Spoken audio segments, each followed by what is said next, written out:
When you think of modern naval warfare, what comes to mind? Huge warships, roaring fighter jets, and powerful missiles, right? But today, the most dangerous battles are fought with explosions you can see. They are fought silently, in the air, all around us, using invisible signals. Just recently, India's Ministry of Defence signed a massive 449 crore deal to give the Indian Navy a brand new invisible shield. They are buying 20 high-tech satellite jammers. In this video, we are going to break down exactly what this deal is, how these jammers work in simple terms, and why this is a massive game changer for India's safety at sea. Welcome to Current Affairs Simplified, where we explain complex issues clearly in simple English. What is the deal? Let us start with the basic facts of the deal. The Ministry of Defence signed a contract worth 449 crores rupees. The company building this technology is in a massive foreign defence giant. It is a private Indian company based in Bangalore called Accord Software and Systems. Under this contract, they will supply 20 advanced jamming systems to the Indian Navy. The technical name for these devices is ECGNSS jammers. That stands for Enhanced Capability Global Navigation Satellite System Jammers. Now that sounds like a big, complicated scientific term, but what it actually means is very simple. It is a machine designed to mess with an enemy's GPS and satellite tracking. How does it work? To understand why this is so important, we have to look at how modern weapons work. Today, if an enemy wants to attack a warship, they don't just shoot and pray. They use smart missiles, drones, and spy ships that rely on satellites like GPS to know exactly where they are and where their target is. If a missile loses its satellite connection, it becomes blind.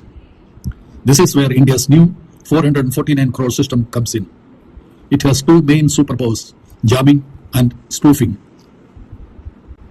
First, let us talk about jamming. Imagine you are trying to talk to your friend on a walkie-talkie, but someone next to you starts screaming into a megaphone. You won't be able to hear anything.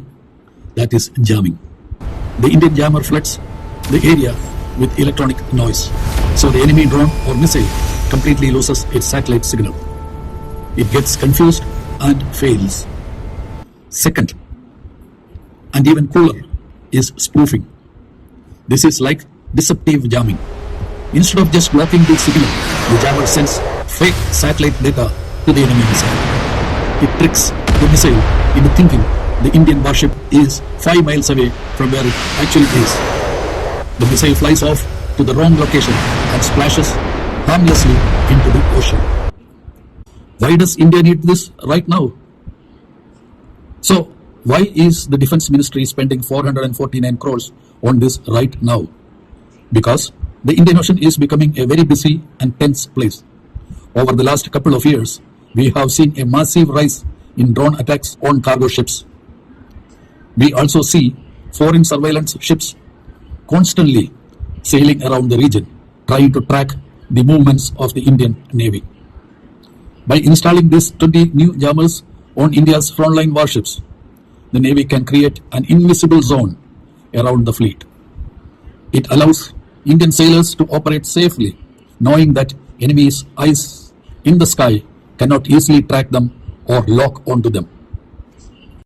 There is also another huge benefit to this deal. It is made in India. This project falls under a special government category that requires at least 75% of the technology to be designed and built locally.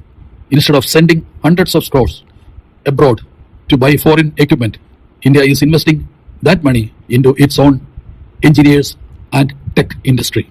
This means if a system breaks or needs an upgrade during the war, India doesn't have to beg another country for spare parts. They can fix it themselves. As we move further into the future, wars won't just be won by the side with the biggest guns. They will be won by the side with the smartest technology. This 449 crore deal proves that India is actively preparing for the future of electronic warfare. Protecting these borders and doing it by trusting its own domestic tech brilliant minds. What do you think about India's push toward making it its own high-tech defense gear? Let me know your thoughts in the comments below. If you found this video helpful and easy to understand, please hit that like button, subscribe to the channel and share it with your friends. Thanks for watching, and I will see you in the next video.